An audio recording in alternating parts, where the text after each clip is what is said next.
ਬੱਚੋ ਪਾਠ ਦੂਜਾ ਹੈ ਕੰਪਿਊਟਰ ਦੀ ਕਾਰਜ ਪ੍ਰਣਾਲੀ। ਅਸੀਂ ਪੜ੍ਹ ਚੁੱਕੇ ਹਾਂ ਕਿ ਕੰਪਿਊਟਰ ਇੱਕ ਇਲੈਕਟ੍ਰੋਨਿਕ ਮਸ਼ੀਨ ਹੈ। ਇਹ ਡਾਟਾ, ਤਸਵੀਰਾਂ, ਆਵਾਜ਼ ਅਤੇ ਗ੍ਰਾਫਿਕਸ ਨੂੰ ਪ੍ਰੋਸੈਸ ਕਰ ਸਕਦਾ ਹੈ। ਇਹ ਗੁੰਝਲਦਾਰ ਸਮੱਸਿਆਵਾਂ ਨੂੰ ਤੇਜ਼ੀ ਨਾਲ ਅਤੇ ਸ਼ੁੱਧਤਾ ਨਾਲ ਹੱਲ ਕਰ ਸਕਦਾ ਹੈ। ਇੱਕ ਕੰਪਿਊਟਰ ਮੁੱਖ ਤੌਰ 'ਤੇ ਮੁੱਢਲੀਆਂ 5 ਗਤੀਵਿਧੀਆਂ ਕਰਦਾ ਹੈ। ਇਹ ਹਨ: ਇਹ ਇਨਪੁੱਟ ਰਾਹੀਂ ਡਾਟਾ ਅਤੇ ਹਦਾਇਤਾਂ ਸਵੀਕਾਰ ਕਰਦਾ ਹੈ। ਇਹ ਡਾਟਾ ਸਟੋਰ ਕਰਦਾ ਹੈ। ਇਹ ਯੂਜ਼ਰ ਦੀ ਜ਼ਰੂਰਤ ਅਨੁਸਾਰ ਡਾਟਾ ਨੂੰ ਪ੍ਰੋਸੈਸ ਕਰਦਾ ਹੈ। ਇਹ ਸਾਨੂੰ ਆਉਟਪੁੱਟ ਦੇ ਰੂਪ ਵਿੱਚ ਨਤੀਜਾ ਦਿੰਦਾ ਹੈ। ਇਹ ਕੰਪਿਊਟਰ ਦੀਆਂ ਅੰਦਰੂਨੀ ਗਤੀਵਿਧੀਆਂ 'ਤੇ ਕੰਟਰੋਲ ਰੱਖਦਾ ਹੈ।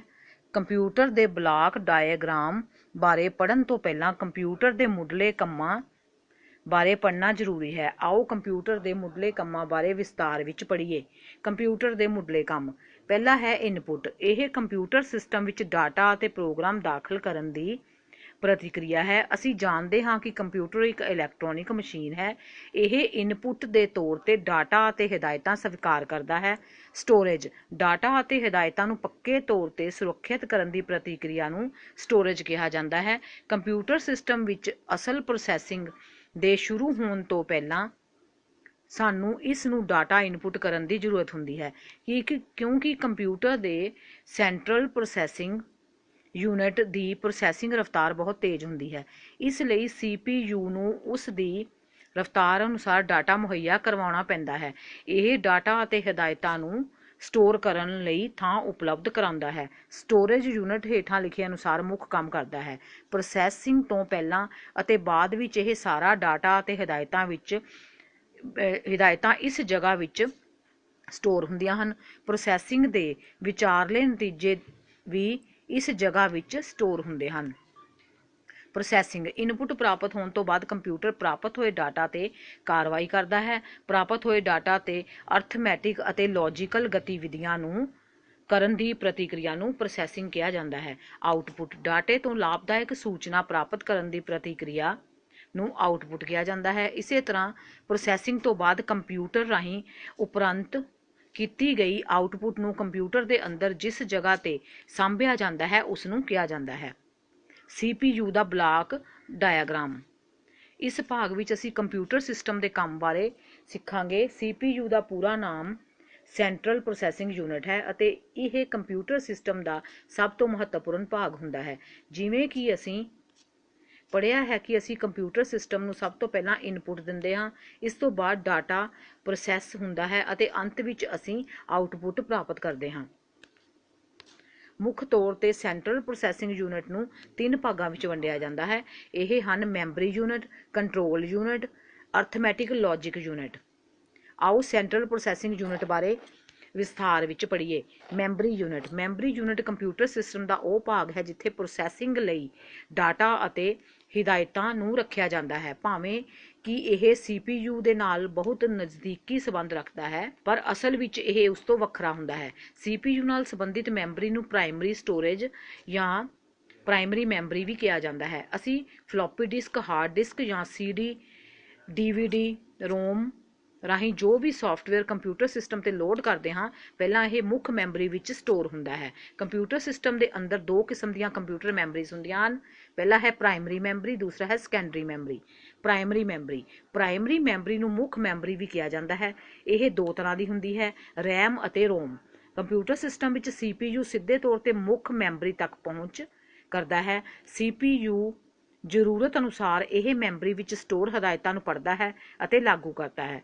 RAM ਦੀ ਵਰਤੋਂ ਕੰਪਿਊਟਰ ਰਾਹੀਂ ਡਾਟਾ ਨੂੰ ਆਰਜ਼ੀ ਤੌਰ 'ਤੇ ਸਟੋਰ ਕਰਨ ਲਈ ਕੀਤੀ ਜਾਂਦੀ ਹੈ। ਜਿਵੇਂ ਕਿ ਡਾਟਾ ਅਸੀਂ ਇਨਪੁੱਟ ਕਰਦੇ ਹਾਂ, ਜਿਵੇਂ ਹੀ ਕੰਪਿਊਟਰ ਸਿਸਟਮ ਨੂੰ ਸਵਿੱਚ ਆਫ ਕੀਤਾ ਜਾਂਦਾ ਹੈ ਜਾਂ ਅਚਾਨਕ ਬਿਜਲੀ ਦੇ ਬੰਦ ਹੋਣ ਦੀ ਹਾਲਤ ਵਿੱਚ RAM ਵਿੱਚ ਪਿਆ ਸਾਰਾ ਡਾਟਾ ਨਸ਼ਟ ਹੋ ਜਾਂਦਾ ਹੈ।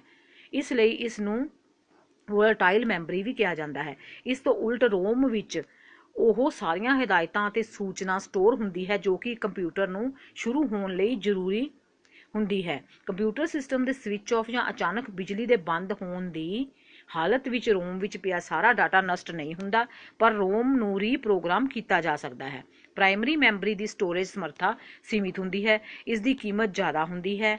ਇਹ ਆਸਾਨੀ ਨਾਲ ਇੱਕ ਥਾਂ ਤੋਂ ਦੂਜੀ ਥਾਂ ਤੱਕ ਨਹੀਂ ਲਿਜਾਈ ਜਾ ਸਕਦੀ। ਨੋਟ: ਰੈਮ ਦਾ ਪੂਰਾ ਨਾਮ ਰੈਂਡਮ ਐਕਸੈਸ ਮੈਮਰੀ ਹੈ। ਰੋਮ ਦਾ ਪੂਰਾ ਨਾਮ ਰੀਡ ਓਨਲੀ ਮੈਮਰੀ ਹੈ। ਸੈਕੰਡਰੀ ਮੈਮਰੀ: ਸੈਕੰਡਰੀ ਮੈਮਰੀ ਨੂੰ ਸਹਾਇਕ ਮੈਮਰੀ ਵੀ ਕਿਹਾ ਜਾਂਦਾ ਹੈ। ਇਸ ਵਿੱਚ ਉਹ ਸਾਰਾ ਡਾਟਾ ਸਟੋਰ ਹੁੰਦਾ ਹੈ ਜੋ ਮੌਜੂਦਾ ਸਮੇਂ ਵਿੱਚ ਕੰਪਿਊਟਰ ਦੀ ਮੁੱਢਲੀ ਸਟੋਰੇਜ ਜਾਂ ਮੇਨ ਮੈਮਰੀ ਵਿੱਚ ਨਹੀਂ ਹੁੰਦਾ। ਇਹ ਕੰਪਿਊਟਰ ਸਿਸਟਮ ਦੀ ਅਜਿਹੀ ਮੈਮਰੀ ਹੈ ਜਿਸ ਨਾਲ CPU ਦਾ ਸਿੱਧਾ ਸੰਪਰਕ ਨਹੀਂ ਹੁੰਦਾ। ਇਸ ਦੀ ਵਰਤੋਂ ਡਾਟਾ ਨੂੰ ਲੰਬੇ ਸਮੇਂ ਲਈ ਸਟੋਰ ਕਰਨ ਲਈ ਹੁੰਦੀ ਹੈ ਅਤੇ ਬਿਜਲੀ ਜਾਣ 'ਤੇ ਵੀ ਇਹ ਇਸ ਵਿੱਚ ਸਟੋਰ ਕੀਤਾ ਡਾਟਾ ਨਸ਼ਟ ਨਹੀਂ ਹੁੰਦਾ। ਇਸ ਲਈ ਇਸ ਨੂੰ ਨਾਨ ਵੋਲਟਾਈਲ ਮੈਮਰੀ ਵੀ ਕਿਹਾ ਜਾਂਦਾ ਹੈ। ਹਾਰਡ ਡਿਸਕ ਸੈਕੰਡਰੀ ਮੈਮਰੀ ਦੀ ਇੱਕ ਵਧੀਆ ਉਦਾਹਰਨ ਹੈ ਜੋ ਕਿ ਕੰਪਿਊਟਰ ਸਿਸਟਮ ਵਿੱਚ ਪੱਕੇ ਤੌਰ 'ਤੇ ਲੱਗੀ ਹੁੰਦੀ ਹੈ। ਇਸ ਤੋਂ ਇਲਾਵਾ CD, DVD ਜਾਂ USB ਪੈਨ ਡਰਾਈਵ ਵੀ ਸੈਕੰਡਰੀ ਮੈਮਰੀ ਦੀਆਂ ਉਦਾਹਰਨਾਂ ਹਨ। ਇਹ ਬਹੁਤ ਜ਼ਿਆਦਾ ਮਹਿੰਗੀਆਂ ਨਹੀਂ ਹੁੰਦੀਆਂ। ਇਸ ਦੀ ਸਟੋਰੇਜ ਸਮਰੱਥਾ ਜ਼ਿਆਦਾ ਹੁੰਦੀ ਹੈ। ਇਹ ਆਸਾਨੀ ਨਾਲ ਇੱਕ ਥਾਂ ਤੋਂ ਦੂਜੀ ਥਾਂ ਤੱਕ ਲਿਜਾਈ ਜਾ ਸਕਦੀ ਹੈ। ਕੰਟਰੋਲ ਯੂਨਿਟ: ਕੰਟਰੋਲ ਯੂਨਿਟ ਨੂੰ ਨਿਯੰਤਰਣ ਪ੍ਰਣਾਲੀ ਜਾਂ ਕੇਂਦਰੀ ਕੰਟਰੋਲ ਵੀ ਕਿਹਾ ਜਾਂਦਾ ਹੈ। ਇਹ ਕੰਪਿਊਟਰ ਸਿਸਟਮ ਦੇ ਵੱਖਰੇ ਵੱਖਰੇ ਉਪਕਰਣਾਂ ਨੂੰ ਦਿਸ਼ਾ ਨਿਰਦੇਸ਼ ਦਿੰਦੀ ਹੈ, ਜਿਵੇਂ ਕਿ ਇਨਪੁਟ ਪ੍ਰਾਪਤ ਕਰਨਾ, ਪ੍ਰੋਸੈਸਿੰਗ ਲਈ ਡਾਟਾ ਨੂੰ ਸਟੋਰ ਕਰਨ ਦੀ ਹਿਦਾਇਤ ਦੇਣਾ ਅਤੇ ਨਤੀਜੇ ਪੈਦਾ ਕਰਨਾ। ਇਹ ਕਿਸੇ ਪ੍ਰੋਗਰਾਮ ਵਿੱਚ ਹਦਾਇਤਾਂ ਨੂੰ ਇੱਕ ਇੱਕ ਕਰਕੇ ਪੜ੍ਹਦਾ ਹੈ, ਉਸ ਦਾ ਅਨੁਵਾਦ ਕਰਦਾ ਹੈ ਅਤੇ ਇੱਕ ਲੜੀ ਅਨੁਸਾਰ ਕੰਪਿਊਟਰ ਸਿਸਟਮ ਦੇ ਦੂਜੇ ਭਾਗਾਂ ਨੂੰ ਕੰਟਰੋਲ ਕਰਦਾ ਹੈ। ਇਸ ਦੇ ਕੰਮ ਹੇਠਾਂ ਲਿਖੇ ਹਨ: ਹਿਦਾਇਤਾਂ ਲਈ ਕੋਡ ਨੂੰ ਪੜ੍ਹਨਾ, ਦਿੱਤੇ ਗਏ ਕੋਡ ਨੂੰ ਹਿਦਾਇਤਾਂ ਲਈ ਅਨੁਵਾਦ ਕਰਨਾ, ALU ਨੂੰ ਜ਼ਰੂਰੀ ਡਾਟਾ ਮੁਹੱਈਆ ਕਰਵਾਉਣਾ। ਅਰਥਮੈਟਿਕਲ ਲਾਜੀਕਲ ਯੂਨਿਟ: ਇਹ ਯੂਨਿਟ ਅਤੇ ਗਣਿਤ ਅਤੇ ਲਾਜੀਕਲ ਕੰਮ ਕਰਦਾ ਹੈ। ALU ਨੂੰ ਕੰਪਿਊਟਰ ਸਿਸਟਮ ਦੇ ਸੈਂਟਰਲ ਪ੍ਰੋਸੈਸਿੰਗ ਯੂਨਿਟ ਦਾ ਬਿਲਡਿੰਗ ਬਲਾਕ ਵੀ ਕਿਹਾ ਜਾਂਦਾ ਹੈ ਕਿਉਂਕਿ ਇਸ ਬਲਾਕ ਵਿੱਚ ਹਿਦਾਇਤਾਂ ਦਾ ਪਾਲਣ ਹੁੰਦਾ ਹੈ। ALU ਹੇਠਾਂ ਲਿਖੇ ਅਨੁਸਾਰ ਕੰਮ ਕਰਦਾ ਹੈ। ਪੂਰਨ ਅੰਕ ਅਰਥਮੈਟਿਕ ਫੰਕਸ਼ਨਸ ਜਿਵੇਂ ਕਿ ਜੋੜ, ਘਟਾ, ਗੁਣਾ, ਭਾਗ, ਬਿਟਵਾਈਜ਼ ਲੌਜਿਕ ਫੰਕਸ਼ਨ ਜਿਸ ਤਰ੍ਹਾਂ ਤੋਂ ਘੱਟ, ਤੋਂ ਵੱਧ ਜਾਂ ਇਸ ਦੇ ਬਰਾਬਰ। ਕੰਪਿਊਟਰ ਦੀਆਂ ਕਿਸਮਾਂ: ਕੰਪਿਊਟਰ ਦੀਆਂ ਕਿਸਮਾਂ ਇਸ ਦੇ ਉਦੇਸ਼, ਕਾਰਜ ਪ੍ਰਣਾਲੀ ਅਤੇ ਆਕਾਰ 'ਤੇ ਆਧਾਰਿਤ ਹੁੰਦੀਆਂ ਹਨ। ਇਸ ਅਨੁਸਾਰ ਕੰਪਿਊਟਰ ਨੂੰ 4 ਕਿਸਮਾਂ ਵਿੱਚ ਵੰਡਿਆ ਜਾਂਦਾ ਹੈ: ਮਾਈਕਰੋ ਕੰਪਿਊਟਰ ਜਾਂ personal computer, mini computer, main frame computer, super computer. ਆਓ ਕੰਪਿਊਟਰ ਦੀਆਂ ਕਿਸਮਾਂ ਬਾਰੇ ਵਿਸਤਾਰ ਨਾਲ ਪੜ੍ਹੀਏ। ਪਹਿਲਾ ਹੈ ਮਾਈਕਰੋ ਕੰਪਿਊਟਰ ਯਾਨੀ ਕਿ ਪਰਸਨਲ ਕੰਪਿਊਟਰ। ਮਾਈਕਰੋ ਕੰਪਿਊਟਰ ਰਾਹੀਂ ਵਰਤੇ ਜਾਣ ਵਾਲੇ ਸਭ ਤੋਂ ਆਮ ਕਿਸਮ ਦੇ ਕੰਪਿਊਟਰ ਹੁੰਦੇ ਹਨ। ਇਹਨਾਂ ਕੰਪਿਊਟਰਾਂ ਦੀ ਵਰਤੋਂ ਕਿਸੇ ਵਰਕ ਪਲੇਸ, ਸਕੂਲਾਂ ਜਾਂ ਘਰਾਂ ਵਿੱਚ ਕੀਤੀ ਜਾਂਦੀ ਹੈ। ਇਹਨਾਂ ਕੰਪਿਊਟਰਾਂ ਵਿੱਚ ਸ਼ਾਮਲ ਹੁੰਦੇ ਹਨ: ਲੈਪਟਾਪ: ਇਹ ਇੱਕ ਪੋਰਟੇਬਲ ਪਰਸਨਲ ਕੰਪਿਊਟਰ ਹੁੰਦਾ ਹੈ।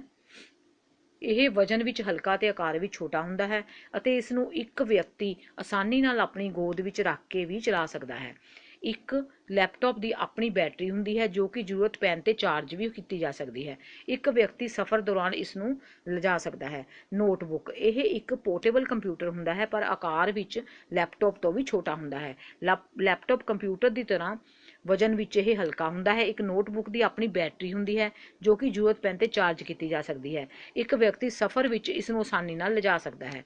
ਅੱਗੇ ਹੈ ਪਾਮ ਟੌਪ: ਇਹ ਕੰਪਿਊਟਰ ਦੀ ਸਕਰੀਨ ਆਕਾਰ ਵਿੱਚ ਛੋਟੀ ਹੁੰਦੀ ਹੈ ਅਤੇ ਇਸ ਦਾ ਕੀਬੋਰਡ ਵੀ ਛੋਟਾ ਹੁੰਦਾ ਹੈ। ਇਹ ਆਕਾਰ ਵਿੱਚ ਇੰਨਾ ਛੋਟਾ ਹੁੰਦਾ ਹੈ ਕਿ ਇਸ ਨੂੰ ਆਸਾਨੀ ਨਾਲ ਹੱਥ ਵਿੱਚ ਫੜਿਆ ਜਾ ਸਕਦਾ ਹੈ। ਇਸ ਨੂੰ ਪਰਸਨਲ ਡਾਇਰੀ ਦੀ ਤਰ੍ਹਾਂ ਵੀ ਵਰਤਿਆ ਜਾਂਦਾ ਹੈ। ਇਸ ਵਿੱਚ ਮੈਸੇਜ ਜਾਂ ਕਾਂਟੈਕਟ ਆਦਿ ਸਟੋਰ ਹੁੰਦੇ ਹਨ। ਟੈਬਲੇਟ: ਇਹ ਬਹੁਤ ਹੀ ਪਤਲਾ ਪੋਰਟੇਬਲ ਕੰਪਿਊਟਰ ਹੁੰਦਾ ਹੈ। ਇਸ ਨੂੰ ਆਮ ਤੌਰ 'ਤੇ ਬੈਟਰੀ ਨਾਲ ਸਪਲਾਈ ਦਿੱਤੀ ਜਾਂਦੀ ਹੈ।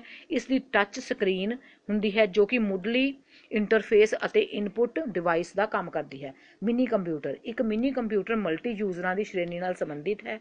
ਇਹ ਅਜਿਹਾ ਕੰਪਿਊਟਰ ਸਿਸਟਮ ਹੈ ਜਿਸ ਵਿੱਚ ਇੱਕ ਆਮ ਵੱਡੇ ਕੰਪਿਊਟਰ ਵਾਲੀਆਂ ਸਾਰੀਆਂ ਖੂਬੀਆਂ ਹੁੰਦੀਆਂ ਹਨ ਪਰ ਇਹ ਆਕਾਰ ਵਿੱਚ ਉਸ ਨਾਲੋਂ ਛੋਟਾ ਹੁੰਦਾ ਹੈ। ਮਿਨੀ ਕੰਪਿਊਟਰ ਦੀ ਵਰਤੋਂ ਵਿਗਿਆਨਿਕ ਖੇਤਰ ਵਿੱਚ ਕੀਤੀ ਜਾਂਦੀ ਹੈ।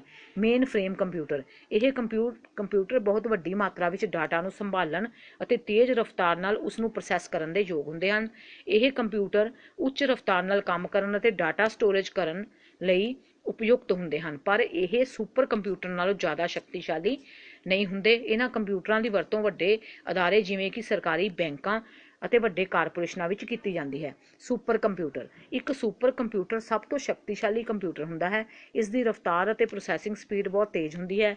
ਇਸ ਦੀ ਸਟੋਰੇਜ ਸਮਰੱਥਾ ਬਹੁਤ ਜ਼ਿਆਦਾ ਹੁੰਦੀ ਹੈ। ਸੁਪਰ ਕੰਪਿਊਟਰ ਦੀ ਮੁੱਖ ਵਰਤੋਂ ਵੱਡਿਆਂ ਅਦਾਰਿਆਂ ਵਿੱਚ ਗੁੰਝਲਦਾਰ ਐਪਲੀਕੇਸ਼ਨਜ਼ ਲਈ ਕੀਤੀ ਜਾਂਦੀ ਹੈ। ਇਹਨਾਂ ਦੀ ਕੀਮਤ ਬਹੁਤ ਜ਼ਿਆਦਾ ਹੁੰਦੀ ਹੈ।